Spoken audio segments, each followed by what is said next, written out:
Hola amigos lectores y amigas lectoras, me llamo Gonzalo Broto y mi intención es que este sea el primero de muchos vídeos en los que hablemos, espero que sea una comunicación de libros y de literatura. Como he dicho, es el primer vídeo que voy a subir, entonces por favor, si el volumen, el sonido, la iluminación, el enfoque, hay algo que no funciona bien o que no está claro, pues no dudéis en consultarme y espero, bueno, pues poco a poco ir mejorando estos aspectos técnicos, que no son las más importantes, pero obviamente en un medio visual como es este, pues hay que cuidarlos en la medida de lo posible también.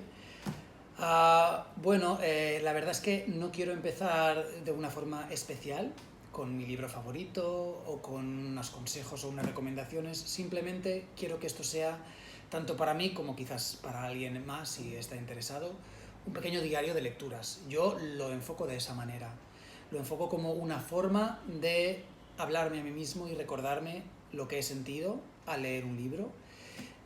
Porque muchas veces esas impresiones que recibimos en el momento de estar leyendo un libro o justo después de terminarlo, se desvanecen, son muy efímeras, y entonces si no tenemos un diario de forma escrita o un blog en el que podamos ir plasmando estas impresiones y estas ideas, pues muchas de ellas desaparecen. Por eso nos sorprende tanto cuando a veces revisitamos un libro años después y decimos, no recordaba nada, o lo recuerdo de forma totalmente diferente, es completamente normal. Y para evitar esto es, entre otras cosas, por lo que me he decidido a hacer este pequeño canal.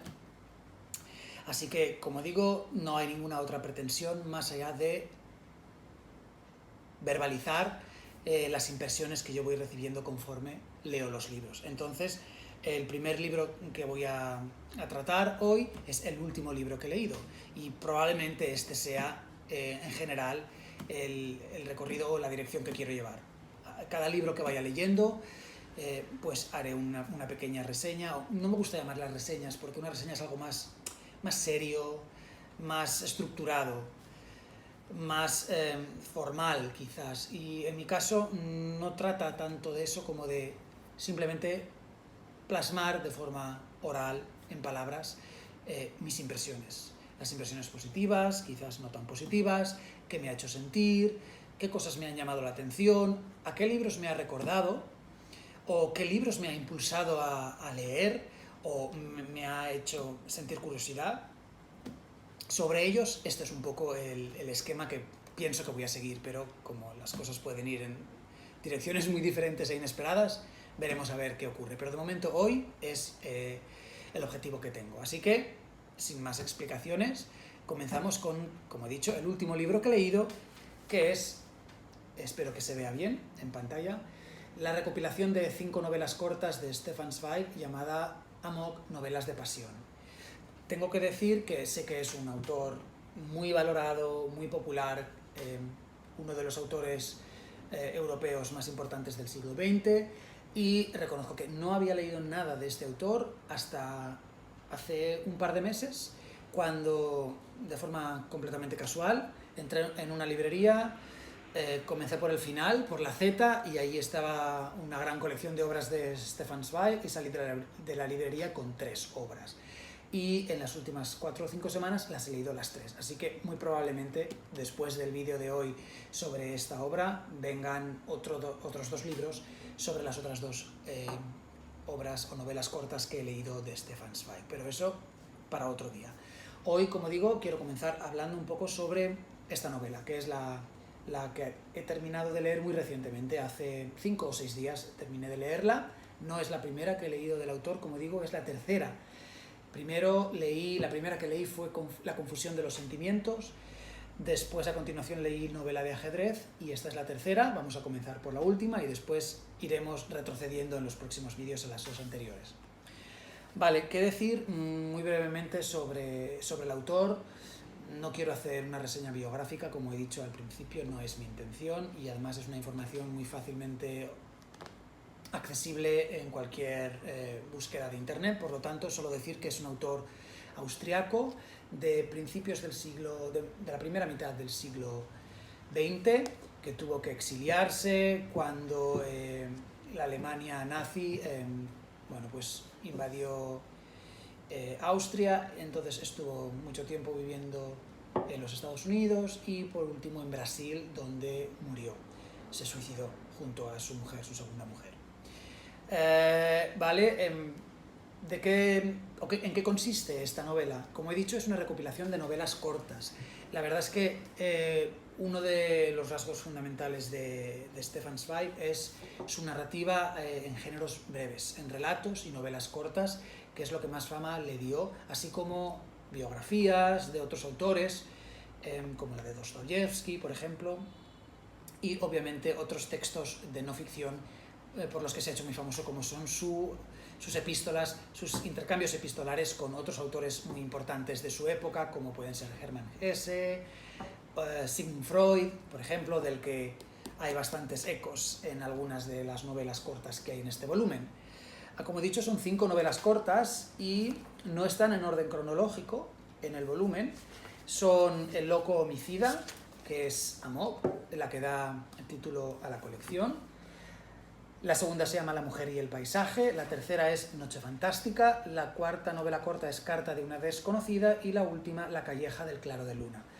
De entre estas 5 obras, probablemente las 2 más conocidas son Amok y especialmente Carta de una desconocida, que ha sido versionada al cine en numerosas ocasiones. Hablaremos de ella después. Me gustaría hacer un pequeño comentario de cada una de ellas.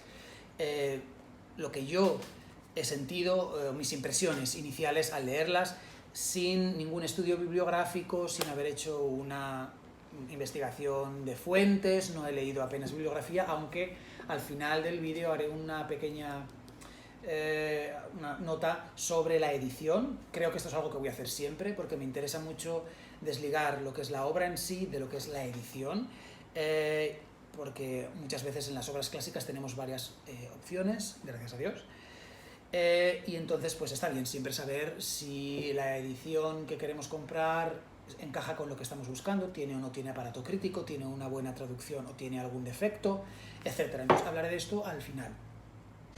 Vale, pues comenzamos con la primera novela corta de la colección, que como veis es la que da título, en parte, a la colección de relatos. El título original es Amok, o El loco homicida, como lo han traducido aquí. Amok es una palabra originalmente indonesia, pero que gracias al éxito que tuvo esta novela, precisamente, pues ha entrado en los diccionarios de la mayor parte de las lenguas europeas. Por ejemplo, sin ir más lejos, también está aceptado ya por la Real Academia Española. Bueno, no aceptado, sino recogido, porque como sabemos, el diccionario de la Real Academia Española no censura o no decide, solamente registra. Ese es su objetivo. Entonces, bueno, la palabra amok, si la buscáis en el diccionario, vais a ver que significa un trastorno psicológico, mental, por el que una persona, casi siempre un hombre, pierde el control y por un impulso monomaníaco o asesino comienza a correr y atacando a cualquiera que se le ponga por delante, ¿no? Hasta que al final acaba quizás agotado, o pierde las fuerzas o pierde el conocimiento y se desvanece, pero normalmente es como un ataque de manía asesina sin ningún objetivo específico o claro. No es que se centre en una persona a la que le tenga manía o contra la que tenga algo, sino que simplemente es una pérdida de control de la voluntad, en la que bueno, una persona se pone a correr y atacando a cualquiera que se le ponga por delante. Con esta premisa, con este título, ya podemos imaginar que el argumento va a ser bastante, bueno, fuerte, psicológicamente cargado. No quiero hacer una explicación del argumento muy larga. Obviamente puede haber alguna información de la trama que para aquellos que no hayan leído todavía la obra puede resultar quizás un pequeño destripe. Entonces, para evitar esto, pues quizás sería mejor, si no habéis leído la obra, no escuchar el vídeo o parar en este momento, aunque voy a intentar que no haya destripes del final, pero quizás sí, obviamente, de las premisas y de lo que sucede antes del clímax narrativo. Vale, lo primero que puedo decir es que dentro de toda la narrativa de Zweig, Es una novela diferente, especial, única. ¿Y por qué? Por su ambientación. Porque se desarrolla en las colonias holandesas en el sudeste de Asia, en Malasia e Indonesia. Y creo que es la única obra de ficción de su autor ambientada en el sudeste de Asia, en las colonias europeas, en los últimos años de las colonias. Por lo tanto, es, digamos, una rara avis dentro de la producción narrativa de Stefan Zweig, y esto la hace entroncar con otras obras de ambientación similar de otros autores de la época, y esta es una de las cosas hermosas de la literatura, ¿no? Es esa constelación que siempre se produce alrededor de un texto, como con las estrellas. Un texto te lleva a otro y el otro a uno ulterior, y así sucesivamente, y finalmente, bueno, la red se hace tan grande que ya uno pierde de vista dónde empezó el viaje. Entonces, otras obras que yo recomendaría para el que le interese esta temática, y que a mí me vinieron inmediatamente a la mente cuando comencé a leer este relato, que ni siquiera sabía que estaba ambientado allí, fueron, por ejemplo, Burmese Days, los días de Birmania, no sé cuál es la traducción exacta en español, de George Orwell, que sucede en Birmania, que en aquella época era parte del Imperio Británico en la India. O otra sería de E.M. Forster, por ejemplo, Un pasaje a la India, y también muchos de los cuentos de Maugham. Estas serían algunas de las obras ambientadas en colonias europeas en el sudeste de Asia, y por lo tanto tienen muchos elementos en común que, si os atrae esta zona por su geografía, por su cultura, porque os interesa ir de vacaciones a Bali, por ejemplo, pues pueden ser lecturas interesantes. O si os interesa la historia de la colonización en el sudeste de Asia. Vale, entonces tiene una ambientación muy especial, como digo, diferente al resto de las obras de Zweig, que normalmente tienen lugar en Europa. Sin embargo, los aspectos narrativos de la obra son bastante comunes a la narrativa breve del autor, porque utiliza algunos elementos, en este relato, que aparecen habitualmente en sus novelas cortas, como son, por un lado, el uso de la historia dentro de la historia, ese recurso tan habitual desde Las Mil y Una Noches. No olvidemos que Las Mil y Una Noches fue una obra muy influyente en la literatura europea del siglo XIX, y en el romanticismo, por ejemplo, y Zweig, hablaré de esto un poquito más adelante, tiene bastantes ecos románticos en algunas de sus obras, quizás no en esta, en el primer relato, Amok, historia del homicida, pero sí en otras. Pues bien, hay una historia dentro de una historia, y por lo tanto hay un narrador interpuesto. La historia comienza cuando un personaje completamente secundario, pero es el narrador, sube a bordo de un barco, y allí, por la noche, de forma inesperada, cuando está buscando un poco de soledad, y porque todo el mundo está ya en sus camarotes durmiendo, pues se encuentra con otro pasajero a quien no había visto anteriormente en el restaurante o en la sala de fumadores, y comienzan a hablar casualmente, y este señor misterioso le narra la historia de su vida, de por qué está en ese barco volviendo a Europa huyendo de algo. Y todo ese relato que el primer narrador recibe de parte de este personaje va a ser el meollo de la novela, es decir, la historia que nosotros vamos a leer como lectores. Este uso del narrador interpuesto aparece en muchos otros relatos de Stefan Zweig, como veremos más adelante. ¿De qué trata la historia?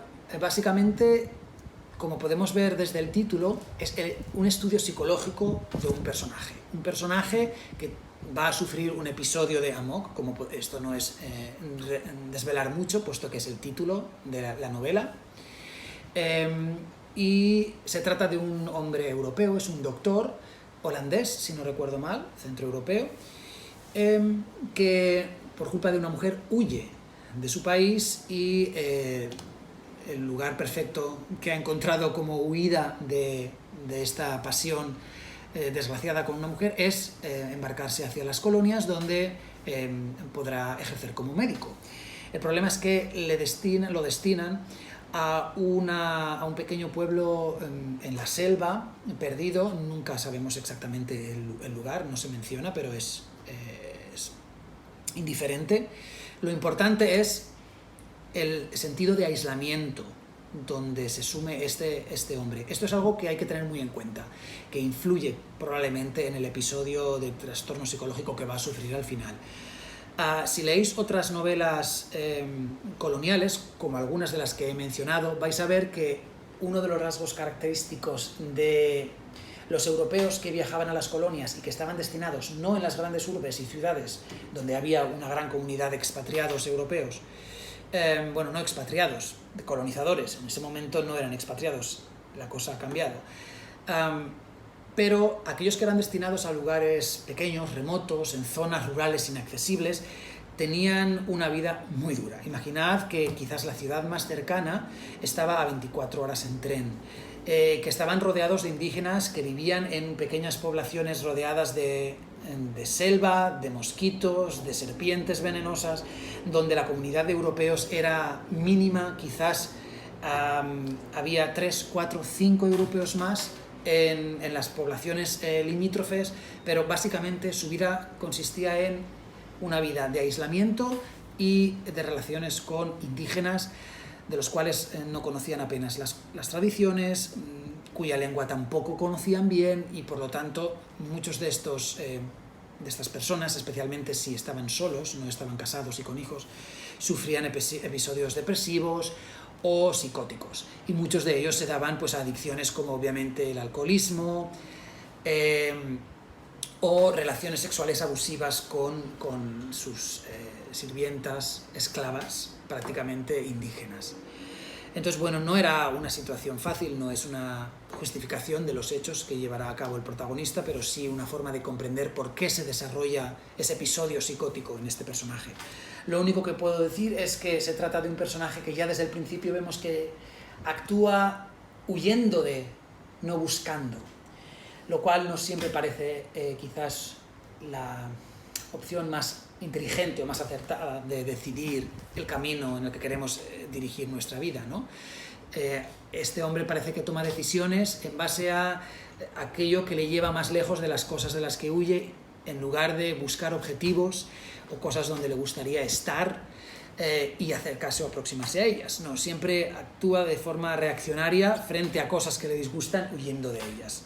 Entonces, ya es una pintura psicológica del personaje desde el primer momento sospechosa. Por lo tanto, no debería sorprendernos que poco a poco este hombre degenere más. Sus años de soledad, de ostracismo en la selva prácticamente van a pasarle factura. Así que imaginad cómo este hombre, que lleva meses quizás sin ver a otro occidental ni hablar inglés, leyendo la prensa quizás un mes después, recibe la visita inesperada de una mujer blanca, de la clase alta, rica, distinguida y hermosa, que aparece en su pequeña casa en el pueblo para pedirle ayuda profesional. No olvidemos que es doctor. Y aunque desde el primer momento comprendemos, también el doctor lo comprende, que lo que esta mujer quiere es un aborto porque ha quedado embarazada de un amante mientras su marido pasa unos meses fuera de las colonias y ella se ha quedado sola, sin embargo, este hombre es un hombre orgulloso, le gusta controlar a las mujeres, y lo que él quiere es obligarla a que esa mujer se rebaje moralmente y le pida directamente, explícitamente lo que quiere, en vez de decírselo de forma tan solapada o tan indirecta. Sin embargo, la mujer se resiste, y el hombre, que ve que no es capaz de subyugar la voluntad de esta mujer, una mujer muy fuerte como lo era la mujer de la que huyó al principio del relato, finalmente en un momento de obcecación mental decide pedirle a cambio de su ayuda favores sexuales. Y aquí es donde comienza el derrumbe psicológico de este señor, porque la mujer obviamente sale despavorida huyendo de allí, pero él en este momento es cuando comienza a perder el descontrol. Aquí es cuando empieza su trastorno de amok. Sale tras ella regresa a la ciudad, él la seguirá en un tren, llegará 24 horas después, en la ciudad la perseguirá hasta que dé con ella, pero se comportará de forma a todas luces inapropiada, en la alta sociedad de los colonizadores, y ella no cederá a sus presiones, lo cual llevará a un desenlace que no voy a mencionar, pero que es... Bueno, es un desenlace en la línea con lo que podríamos esperar de un proceso mental tan destructivo. Quizás no es lo que esperaríamos, pero pase lo que pase, y cuando lo leáis lo entenderéis, el hombre tiene que salir huyendo una vez más de este puesto, de la colonia, y volver a Europa, y por eso es que se encuentra en este barco y que solo sale a cubierta durante la noche cuando todos duermen para no relacionarse con nadie, tiene miedo de que lo sigan y que lo encuentren, y así es como se encuentra con el narrador inicial, a quien le cuenta, igual que a nosotros, su historia. Vale, el marco narrativo que acabo de explicar es muy atractivo. La prosa de Zweig es una prosa muy ágil, no hay mucha descripción, no vais a encontrar grandes descripciones de la selva, de los árboles, de la atmósfera. Es una descripción más, una pintura psicológica del proceso mental y de acción. Es una novela de acción, donde suceden muchas cosas y el protagonista está continuamente en movimiento. Movimiento tanto físico, de un lugar de la colonia a otro, persiguiendo siempre, o persigue o huye. Son los dos motores de la novela y de este protagonista. Lo que más me ha interesado es ver la degeneración moral y psicológica de este personaje. Cómo las decisiones que toma de forma tan monomaníaca, porque esto es algo que le preocupaba mucho, y he dicho antes que Freud fue una influencia importante para Zweig, aquí se puede ver claramente, le interesa mucho estudiar estos procesos psicológicos de pérdida de la voluntad, de pérdida del sentido, de la obcecación, de la manía psicológica que una persona civilizada, en principio, puede desarrollar con respecto a diferentes personas o temas. Y estos son los elementos que más me interesaron. Obviamente, por temas personales, a mí me interesa mucho la ambientación del sudeste de Asia, y quizás por eso también me atrajo sobremanera la novela. Porque, como he dicho, me traía ecos, sabores, olores, imágenes de las otras novelas de colonia que he mencionado anteriormente y que he leído recientemente, y por eso me ha parecido una obra muy interesante. ¿Qué otras cosas? Tengo algunas notas, como veis, siempre al final de cada relato, en las colecciones de relatos, tomo algunas notas de las impresiones que he ido recibiendo. Vale, algunas de las ideas interesantes que aparecen aquí, que se me han quedado grabadas, es, por ejemplo, en un momento dado, no recuerdo quién, pero se presenta el dilema de cómo es posible, después de haber vivido una desgracia, o una caída en desgracia en la sociedad, seguir adelante como si nada. ¿Cuáles son los mecanismos psicológicos que tenemos para, digamos, bloquear este pasado tan depresivo o tan negativo y contrarrestarlo con acción, quizás, para seguir adelante y no darnos por vencidos? Esa es una de las preguntas que aparecen en la novela y que me parecieron muy interesantes. Y otra, voy a intentar buscar la cita exacta. Hay otra idea que me resultó muy interesante sobre el tema de la ayuda, y que además aparece en varias de las obras. Aquí está. Es uno de los temas recurrentes en Zweig y es muy interesante. Una simple cita, cito textualmente: ¿hasta dónde hay que ayudar? En alguna parte tiene que terminar. Ahí donde uno empieza con su propia vida, con su propia responsabilidad. Y un poco más adelante dice: sí, en alguna parte concluye el deber, allí donde uno no puede más, justo allí. Es decir, lo que se está planteando este señor es: si alguien nos pide ayuda, ¿hasta qué punto estamos obligados a ayudar a esa persona? ¿Qué es lo que sucede cuando esta mujer hace un viaje de 24 horas para pedir ayuda a un doctor que vive aislado en una estación rural, en lugar de ir al médico principal de la colonia en la ciudad? Obviamente lo que ella quiere es preservar el secreto de su infidelidad y su embarazo, por lo tanto su mejor opción es buscar al doctor que esté en el lugar más recóndito y más alejado, para que nadie en la sociedad en la que ella se mueve lo sepa. Entonces se pregunta a este hombre, y nos lo pregunta a nosotros como lectores, y se lo pregunta a su acompañante en el barco, que es el narrador inicial, no lo olvidemos. ¿Hasta dónde está uno obligado a ayudar? Si una persona viene y nos pide ayuda y somos la única persona que puede ayudarla, ¿estamos obligados a hacerlo? ¿Es moralmente una obligación para nosotros o hay un límite? Obviamente el texto no ofrece respuestas, es como en la filosofía, lo importante es la pregunta más que la respuesta. Cada uno puede enfocar o intentar responder o aproximarse a una respuesta de forma diferente, y eso es lo bonito. Y este relato lo que realmente hace, porque esta cita aparece en la página 25, que es exactamente la página 9 del relato, es decir, al principio, esta es la pregunta que este ser misterioso en el barco por la noche le hace al narrador, a quien apenas conoce, y que nos hace a nosotros. Y después nos va a explicar y va a intentar justificarse de por qué la ayudó o no la ayudó, y todo el dilema moral que eso supuso en él. Ese dilema sobre ¿debería haberla ayudado altruistamente o no es obligatorio ayudar y hay otros condicionantes que tener en cuenta? Bueno, estas son preguntas que cada uno puede responder a su manera, pero es muy interesante, puesto que no solamente tiene un hilo narrativo rápido, lleno de acción, que no te deja descansar en ningún momento, pero por otro lado también plantea preguntas, dilemas morales muy interesantes, el tema de la ayuda, el tema de cómo superar la tragedia o las desgracias para seguir adelante con nuestra vida, cómo curar las heridas psicológicas y seguir adelante. Es decir, es una mezcla muy acertada entre acción novelesca y preguntas, dilemas morales. Y esta combinación me ha parecido extraordinaria, y por eso ha sido una forma excelente de comenzar la colección. Es probablemente una de las mejores novelas cortas de las 5 que aparecen aquí. Vale, creo que he hablado demasiado sobre esta.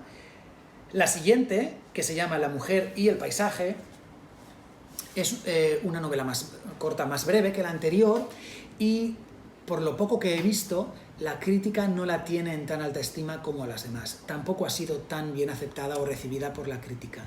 Y quizás por eso es menos conocida. Sin embargo, debo decir que a mí, que antes de leer ninguna información bibliográfica sobre Stefan Zweig, leí las novelas, es decir, yo no tenía ninguna información sobre cuál era la más popular y la menos popular de las obras contenidas aquí hasta haberlas leído todas, fue la que más me llamó la atención en un principio, y ahora voy a explicar por qué. Quizás exactamente por el motivo por el que la crítica la ha vilipendiado un poco. Obviamente todas las obras de Zweig son bastante valoradas, pero quizás esta está entre las que menos han sido valoradas. ¿Y por qué? Porque se le achaca un cierto preciosismo estético que desentona con el resto de la obra de Stefan Zweig. Normalmente la prosa de Zweig, como he dicho antes, es una prosa bastante dinámica. No es una prosa farragosa, preciosista, llena de descripciones o de metáforas o de figuras literarias complejas. No hay frases, no hay digresiones. Es una prosa bastante rápida, ágil. Es un vocabulario bastante llano. Sin embargo, esta segunda novela corta o relato, como he dicho, se llama La mujer y el paisaje, es diferente en ese sentido. Especialmente la primera mitad del relato es puramente descriptivo. Durante la primera mitad del relato prácticamente no hay acción, y todo lo que se da es la descripción de un estado mental y natural. No sabemos muy bien dónde comienza uno y dónde termina el otro, porque todo lo vemos a través de la mente del narrador, que está describiendo la naturaleza, pero la naturaleza en sí o la naturaleza tal como él la percibe, esa es la cuestión. Entonces, a mí me ha resultado extraordinario, debo confesarlo. Soy una persona enamorada de los estilos, de las prosas quizás un poquito elaboradas, de la prosa que se sale de lo común, de la prosa que toma riesgos y que busca quizás palabras diferentes, originales, giros creativos del lenguaje, y entonces esto es exactamente lo que encontré en este relato, y por eso a mí personalmente me encantó, y sé que a otras personas les puede resultar un inicio lento. Entonces cada uno lo enfocará en base a sus propios gustos. Es una novela más simple que la anterior a nivel narrativo. Simplemente se nos narra una noche en la vida de un señor que está pasando unos días de asueto, de vacaciones en verano, en un hotel en las montañas. Está en una pensión junto con otros huéspedes y se nos narra una cena y una noche en la vida de este narrador. El relato está dividido muy claramente en dos partes. La primera mitad es la descripción que nos hace este narrador, sentado en una silla al atardecer frente a su pensión, divisando el paisaje de una tormenta que se aproxima. Y durante 10 páginas, que es la mitad del relato aproximadamente, solamente tenemos esta descripción. Llevan unos meses de sequía, la naturaleza está reseca, se puede percibir la sequía en el paisaje, en lo amarillento de la vegetación, en la falta de frondosidad en los árboles, etc. Y el protagonista, el narrador, tiene una sensibilidad especial acerca de la naturaleza, parece que lo afecte de forma psicológica, personal. Y puesto que esto es un tema que a mí también personalmente me interesa, quizás por eso conecté mucho con este relato. Soy muy sensible también a los temas de variación climática, de la lluvia, la sequía, y quizás por eso me afectó de forma especial. Pero es una descripción tan vívida, tan expresiva y tan poética por momentos de lo que significa la necesidad de lluvia en un paisaje seco, que a mí me resultó extraordinario. De hecho, cuando terminó la descripción y comenzó la acción, pausé la lectura, volví al principio y releí esas 10 páginas una vez más antes de continuar. La segunda parte es todo lo contrario, es cuando se produce la acción, pero es un reflejo, es una estructura en forma de espejo. La primera mitad sería el anverso y la segunda mitad el reverso. La primera mitad es la descripción de una naturaleza seca, que ansía una tormenta que parece que se promete, se aproxima, caen 4 gotas, pero al final se queda en nada. Y una segunda parte en la que el trasunto personal de la primera parte es un hombre que no se enamora, sino que se encapricha de una huésped durante la cena y tiene cierta aventura durante la noche con ella en la habitación. Y al igual que al principio teníamos la descripción de una naturaleza seca en búsqueda de lluvia, obviamente el paralelismo está muy claro. En la segunda parte tenemos a un señor que quizás no ha tenido una vida sexual recientemente muy satisfactoria y que ahora desea colmar sus deseos sexuales con esta mujer. Al principio hemos dicho que la tormenta pasa de largo y el bosque se queda con una sensación de impotencia, de insatisfacción porque sus deseos no se han cumplido. Podemos imaginar que en la segunda parte quizás suceda algo similar. Lo dejo a discreción del lector, os aproximáis a él y lo leéis.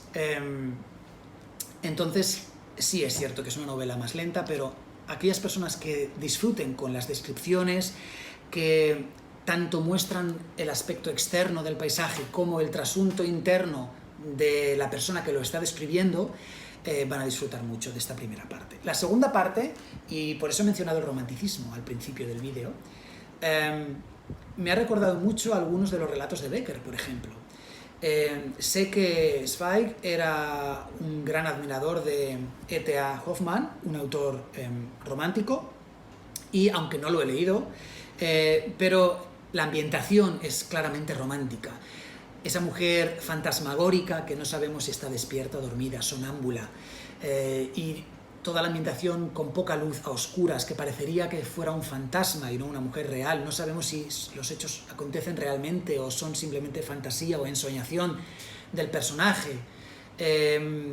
Esto es muy romántico y por eso es interesante asociar o enlazar a la lectura de alguna obra romántica con este relato. Entonces, bueno, aunque no sea quizás su obra más conseguida, a mí me resultó muy, muy cautivadora. Vale, estoy hablando mucho, veo el tiempo. La siguiente se llama Noche Fantástica. Es nuevamente una novela corta un poco más extensa que la anterior. Y aunque el título haga pensar en temas de fantasía, incluso de ciencia ficción, no tiene nada que ver con eso. Quizás por fantástica lo que realmente quiere decir es inesperada, sorprendente. Sí, esos serían quizás adjetivos más cercanos a lo que sucede en la historia que no fantástica. Aunque bueno, fantástica como algo que no podría esperarse en las circunstancias en las que se produce, también tiene sentido. Esta novela tiene lugar en Viena, que es la ciudad del autor, entonces nos presenta una pintura de la burguesía vienesa de la primera mitad del primer tercio del siglo XX. El protagonista es un burguesito acomodado, vienés, soltero. También debo decir que aparece una técnica muy común en la literatura romántica, como es el manuscrito encontrado.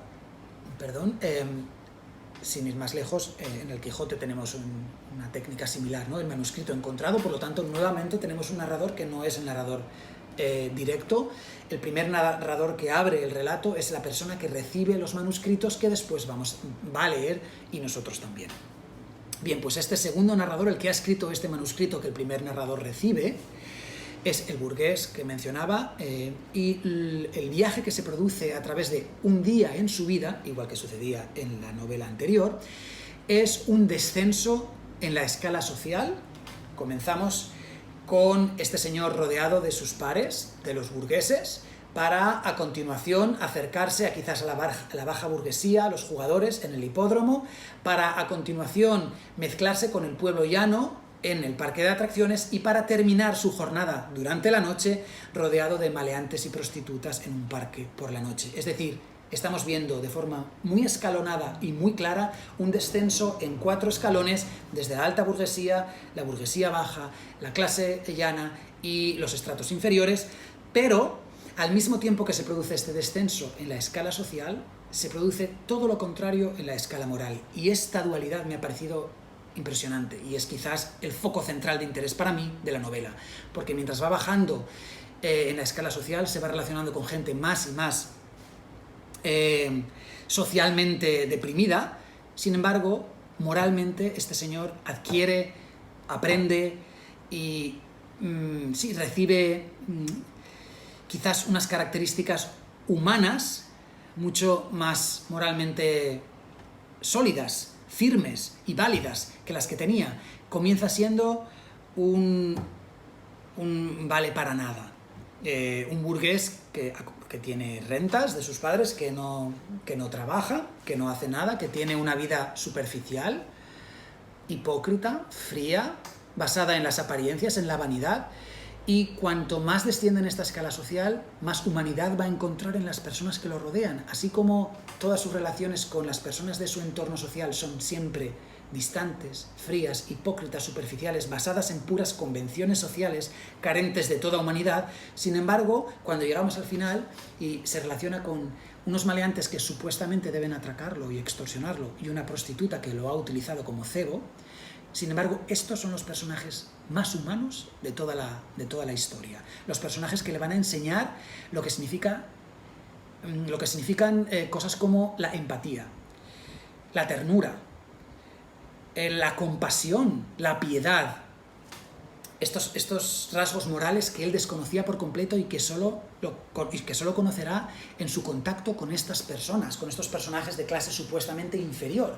Y como digo, este eje en X, esta inversión de valores, ascendente y descendente, me ha parecido muy interesante. Al mismo tiempo nos está proporcionando una pintura social de las diferentes capas sociales de la Viena de principios del siglo XX, lo cual resulta también sociológicamente e históricamente muy interesante, y nos permite también ver el comportamiento en diferentes ámbitos, en el parque, en el hipódromo. En fin, me ha parecido de una viveza y de una riqueza moral increíble. Hay una crítica feroz, obviamente, como podéis imaginar, una crítica feroz a la alta burguesía por sus convenciones hipócritas, por su falta de humanidad. Bueno, parece que me he alargado más de la cuenta. Llevamos 40 minutos y todavía me quedan 2 relatos por comentar. Así que he decidido cortar por hoy aquí, dejarlo en 40 minutos, lo cual ya es excesivo. Mi idea era hacer vídeos de media hora aproximadamente por obra. Pero bueno, como estamos todavía ajustándonos al formato, etcétera, pues espero que seáis un poco indulgentes con la duración de hoy.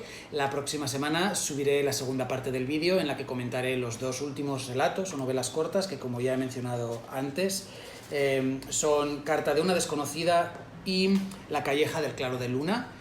Y al final también haré una pequeña nota explicativa sobre qué me ha parecido la edición de Hermida Editores, que es la editorial que no había mencionado todavía. Así que bueno, eso lo dejamos para el próximo vídeo y por hoy es suficiente, así que si habéis llegado hasta aquí, si habéis encontrado alguna molestia, quizás el ventilador, no lo sé, suena, molesta el sonido, el volumen no es lo suficientemente alto, cualquier cosa me comentáis y bueno, espero que los próximos vídeos estén un poquito más pulidos y todo vaya mejor. Que tengáis una gran semana lectora y nos vemos en el próximo vídeo. Adiós.